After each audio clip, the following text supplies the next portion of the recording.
જય શ્રી કૃષ્ણ મિત્રો, મારું નામ ચેતન ગુપ્તા, શ્રી આરજે પટેલ શ્રીજી વિદ્યાલય, ધોરણ 12 વિજ્ઞાન પ્રવાહ, પ્રકરણ 12 પરમાણુમાં આગળ જોઈએ. આપણે પરમાણુની નેક્સ્ટ થિયરી ઉપર જઈએ. છેલ્લે આપણે ઇલેક્ટ્રોનની ત્રિજ્યા અથવા ઇલેક્ટ્રોનના ગતિમાર્ગની ત્રિજ્યા વિશેનું સમીકરણ જોઈ ગયા. હવે આગળ જોઈએ તો બોરના પરમાણુ મોડેલ માટે nમી કક્ષાની ત્રિજ્યાનું સૂત્ર છે Rn બરાબર n²h²ε0 upon pi M Z square. सूत्र स्वीकारीने इलेक्ट्रॉनिक कुल ऊर्जाનું સૂત્ર તારવો.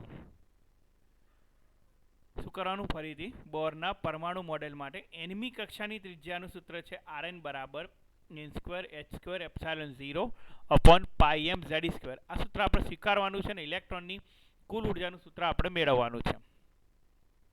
આ આકૃતિમાં બોરનું પરમાણુ મોડેલ દર્શાવેલ છે. તમે જોઈ શકો છો આખું પરમાણુ મોડેલ એટલે કે ન્યુક્લિયસ. અહીંયા આપણને જનરલી ન્યુક્લિયસ આપેલું છે, કેન્દ્રમાં ન્યુક્લિયસ છે. આ ન્યુક્લિયસ અને એની આસપાસ પરિભ્રમણ કરતો ઇલેક્ટ્રોન, એની આસપાસ પરિભ્રમણ કરતો ઇલેક્ટ્રોન આપણને આપેલ છે. ધારો કે ઇલેક્ટ્રોનનું દળ m, વિદ્યુતભાર E અને nમી કક્ષામાં રેખીય ઝડપ vn અને કક્ષીય ત્રિજ્યા Rn છે. આ આગળના જે કન્સેપ્ટ દીધા હતા એનો એ જ મુદ્દો છે કે ધારો કે ઇલેક્ટ્રોનનું દળ m, વિદ્યુતભાર E, ઇલેક્ટ્રોનનું વિદ્યુતભાર જનરલી આપણે E લઈએ છીએ.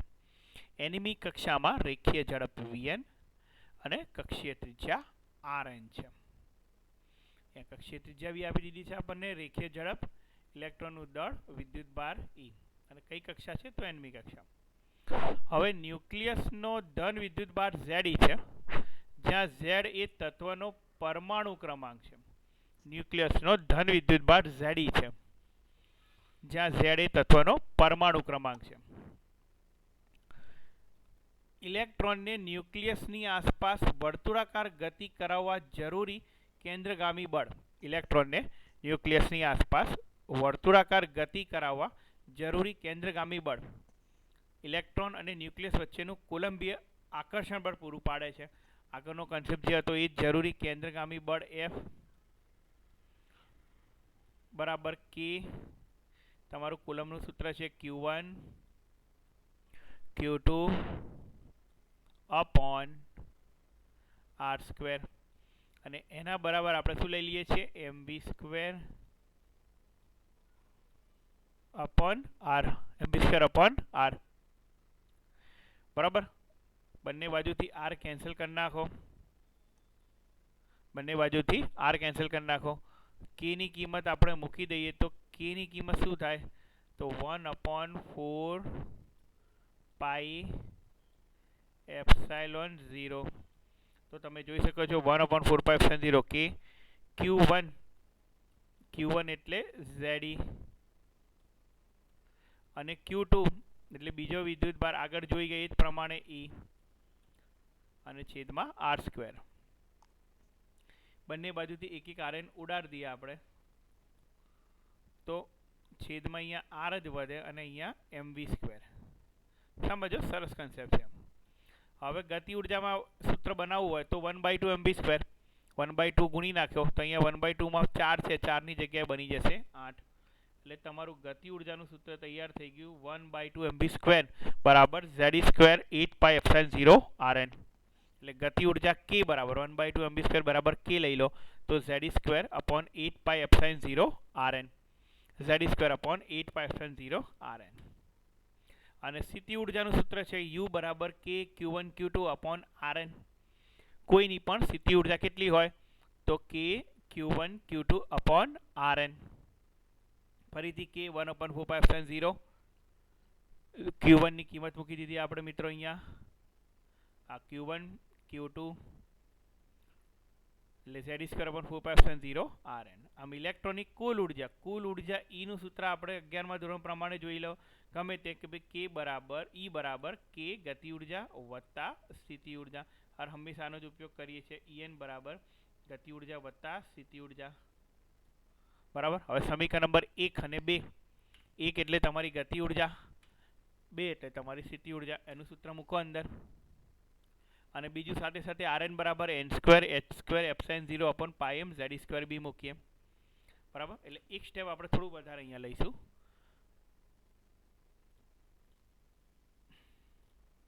અહીંયા આપણે કુલ ઉર્જાનું સૂત્ર તો આપણી જોડે છે જ ઉપર. હવે બંનેની કિંમત મૂકી દઈએ. તો ગતિ ઉર્જાનું સૂત્ર શું હતું? તો Z²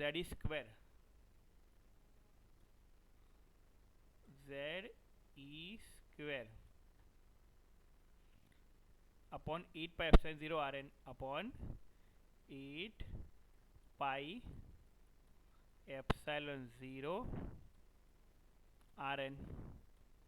અને સ્થિતિ ઉર્જા એટલે minus Z² upon 4 pi epsilon 0 Rn. બરાબર. હવે આમાંથી તમે આ 1/8 માંથી 1/4 બાદ થાય એટલે કેટલા વધે? 1/8 વધે ને. 1/8 સમજો, બાકી બધું કોમન જ છે. Z² pi epsilon 0 Rn આ બધી વસ્તુ કોમન જ છે. તો 1/8 માઇનસ 1/4, તો આનો જવાબ શું આવે? -1/8. -1/8 એટલે તમારો જવાબ શું થશે? -Z² upon 8 pi epsilon 0 minus Z² upon 8 pi epsilon 0 એટલે આનો જવાબ શું થઈ જશે? -Z² upon 8 pi epsilon 0 into Rn. બરાબર. હવે આ જે Rn ની કિંમત છે, આપણી પાસે Rn ની કિંમત છે n² s² upon pi m Z². એ કિંમત મૂકી દો, પણ આખી ઊંધી થઈ જશે. 1 upon Rn છે એટલે તમને En નું કંઈક આવું સૂત્ર દેખાશે. En બરાબર -Z² upon 8 pi epsilon 0 pi m Z² upon n² h² epsilon 0.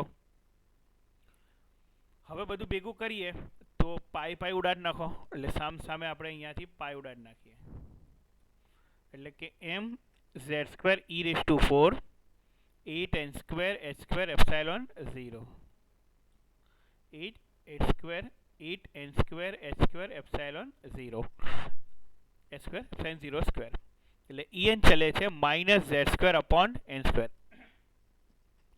En ચલે છે -Z² upon n².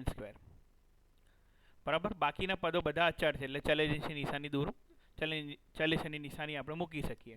કારણ કે m અચળ, ઇલેક્ટ્રોનનો વિદ્યુતભાર E 1.6 10 ની -19, 8 અચળ છે જ, h નું મૂલ્ય પણ ખબર જ છે 6.6 10 ની -34 અને એપ્સિલોન 0 નું મૂલ્ય પણ અચળ છે. અને હાઇડ્રોજન પરમાણુ માટે Z બરાબર 1 લેતા En બરાબર -me⁴, અહીંયા માઇનસ નિશાની પણ આપણે મૂકીશું મિત્રો, -me⁴ 8n² h² epsilon 0 square. હજી આનું સાદુરૂપ આપી શકીએ જે પરમાણુની nમી કક્ષામાં ઇલેક્ટ્રોનની કુલ ઉર્જા છે. જે પરમાણુની nમી કક્ષામાં ઇલેક્ટ્રોનની કુલ ઉર્જા છે. આ સૂત્ર મેળવવા આપણે એવું ધારેલું છે કે ભાઈ ઇલેક્ટ્રોનની કક્ષા વર્તુળાકાર છે. હા, ખાસ યાદ રાખજો, mv² upon r વર્તુળાકાર કક્ષા માટે આપણે ધારેલું છે.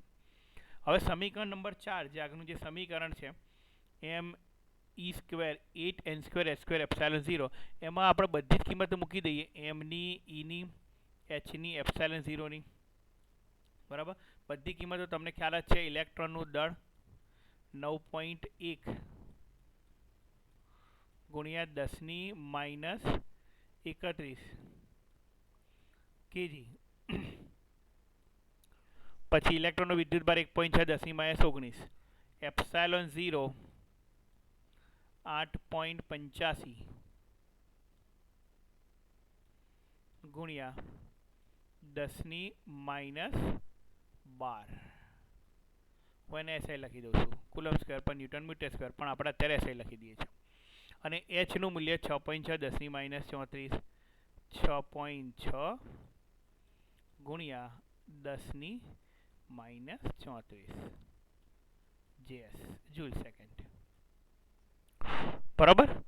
તો આપણને En નું જે સૂત્ર છે એ -2.18 ગુણ્યા 10 ની -18 જૂલ અપોન n². આપણે n ની કિંમત નથી મૂકી, ખાલી n² સિવાય બાકી બધાની કિંમત મૂકી દીધી.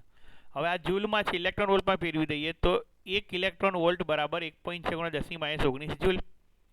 એટલા વડે ભાગી નાખો તો આપણને નું સૂત્ર મળશે -13.6 upon n square electron volt. અથવા તો n બરાબર 1 લો. પહેલી જ કક્ષા વિચારીએ, આગળ જેમ પહેલી કક્ષાની ત્રિજ્યા મેળવી હતી એવી રીતે પહેલી જ કક્ષાની ઉર્જા શોધીએ તો n બરાબર 1 લઈએ તો m⁴ 8 n square h square epsilon 0 બરાબર 13.6 ઇલેક્ટ્રોન વોલ્ટ મિત્ર આપણને મળે.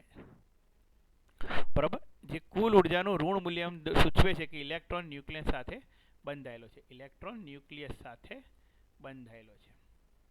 ખ્યાલ આવ્યો? આ ઇલેક્ટ્રોન ન્યુક્લિયસ સાથે બંધાયેલો કહેવાય. આ કુલ ઉર્જાનું સૂત્ર છે. ક્લિયર? આ ઇલેક્ટ્રોનની કુલ ઉર્જાનું સૂત્ર ફરીથી યાદ રાખીશું. En બરાબર -13.6 upon n square electron volt.